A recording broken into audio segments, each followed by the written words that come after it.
Hi friends, ಎಲ್ಲರಿಗೂ good morning. ಇದು ಶನಿವಾರದ mini ಲಾಗು. ಶನಿವಾರ ದಿನ ನಾನೇನೇನು ಮಾಡಿದೆ ಅಂದರೆ, ಬೆಳಗ್ಗೆ ಎದ್ದು ಬಿಸಿನೀರು ಕಾಯಿಸ್ಕೊಂಡು ಬಿಸಿನೀರು ಕುಡಿದಾದ ನಂತರ ಕಾಫಿ ಇಟ್ಕೊಂಡು ಕುಡ್ದೋ. ಈ ಚಳಿಗಂತೂ ಕಾಫಿ ಇರಲೇಬೇಕು. ನಮ್ಮನೇಲಿ ನಾವು ಸಕ್ಕರೆನ ಯೂಸ್ ಮಾಡಲ್ಲ ಕಾಫಿಗೆ. ಯಾವಾಗಲೂ ಕೂಡ ಬೆಲ್ಲನೇ ಬಳಸಿ ನಾವು ಕಾಫಿ ಕುಡಿಯೋದು.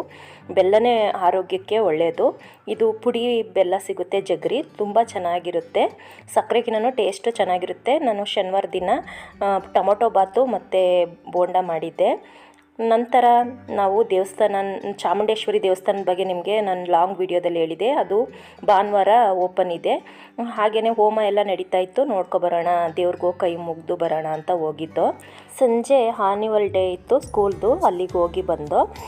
ಇದಾಗಿತ್ತು ನನ್ನ ಶನಿವಾರದ ಮಿನಿ ಲಾಗ್. ಈ ನನ್ನ ಲಾಗ್ ನಿಮ್ಗೆ ಸ್ವಲ್ಪನಾದರೂ ಇಷ್ಟ ಆಗಿದ್ದರೆ ಪ್ಲೀಸ್ ಲೈಕ್ ಮಾಡಿ, ಶೇರ್ ಮಾಡಿ ಮತ್ತು ಕಮೆಂಟ್ಸ್ ಮಾಡಿ. Thank you for watching.